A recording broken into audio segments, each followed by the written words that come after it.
The trick to drawing attractive clouds with pen and ink is shape design and understanding how light affects form. In this lesson, we'll progress through exercises from basic to complex, explore iconic cloud styles of the ink masters, and bring it all together in 5 mini compositions. Draw a cloud from memory.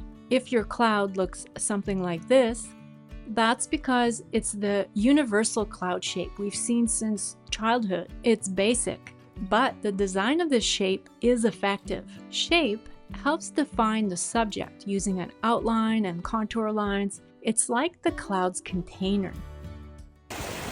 Investing time in studying and practicing the shape of clouds will reap the highest return for your efforts.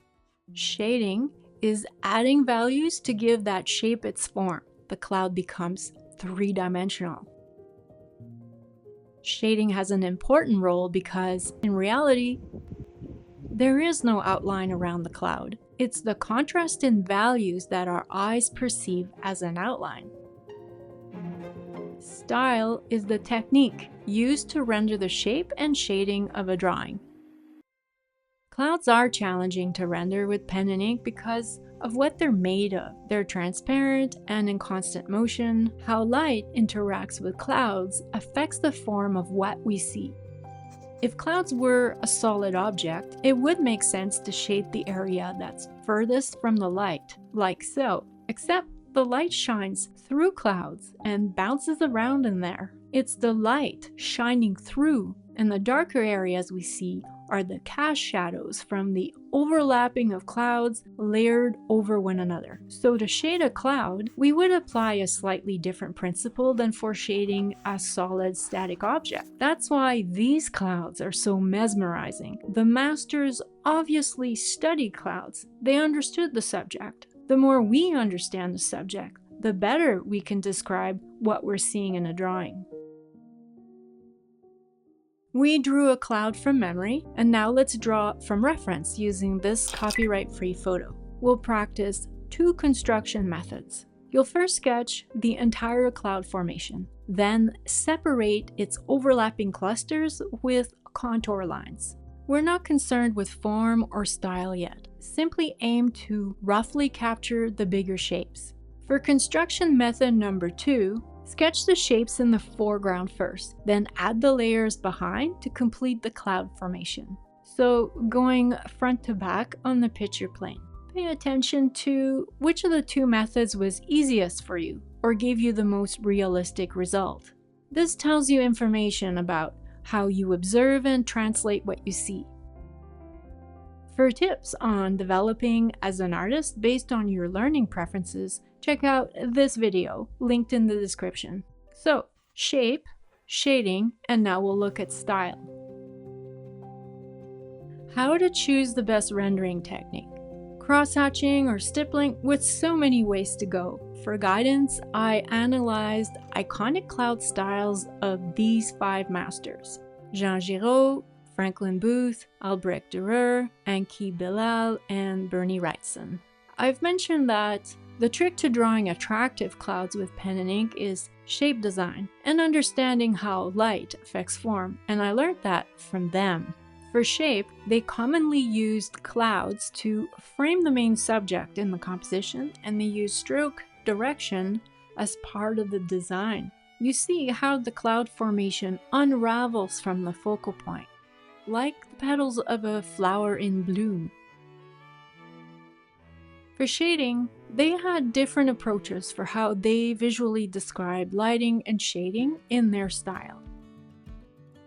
For the following master studies, we'll use our cloud photo reference and the same subject to create 5 mini compositions. I sketched this composition using my preferred construction method. I like to draw front to back on the picture plane.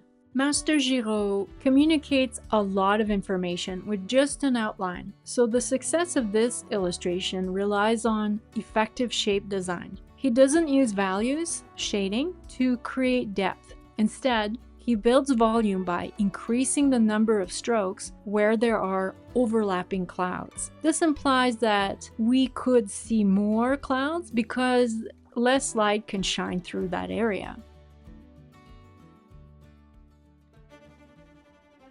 Franklin Booth. Now, Booth also uses the same principle of outlines and tight overlaps to create depth, similar to Master Giraud. Plus, he combines this with values. His shading technique is a mix of parallel and contour lines that follow the form. He controls the spacing between those strokes to create tone and sparse rendering in the areas of highlight.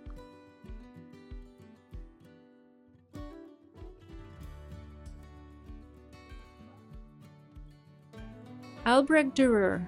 Dürer's rendering techniques makes it more obvious how the light is reflected and the clouds cast shadows on the layers beneath. He also uses even spaced parallel strokes to build the values, and he introduces the missing edge technique. This is where there's no outline at all. The values around the shape of the cloud act as the contour line.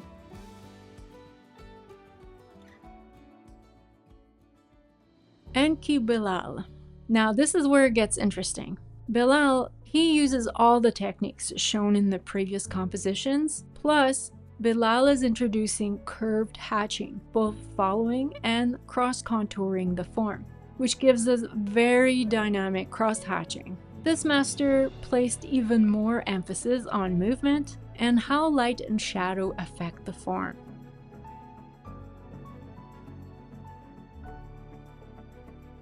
Bernie Wrightson. For her last study, Wrightson takes a different approach because, in reality, there are no lines around the clouds. Therefore, Wrightson removes the outlines using shading alone. It's the contrast in values that defines the shapes. He grades the values by careful line placement and varying the tone through line quality. Line quality is the weight of each stroke. So for darker values, he used thicker lines. For lighter values, thinner lines, spaced further apart. In my opinion, this is the most complex style to render because of its abstract quality. Even though it's highly detailed, the information is inferred for the viewer to complete. And that wraps up our exercises. If you found these useful, I encourage you to continue your cloud studies, observing the skies, and taking guidance from the great ink masters. Let me know in the comments which was your favorite style. Subscribe for more if you enjoyed the video, and I'll see you in the next one.